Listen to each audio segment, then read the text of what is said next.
Hello everyone and welcome to the channel. In this video guys, I'm going to guide you how to install the Canva on Windows 11.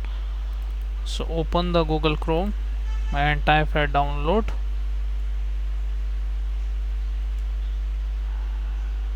Canva, and you will see this first link. Just click on download for Windows, and I have already downloaded its setup just now. So I need to close this, go to the downloaded option here and simply double click on this setup.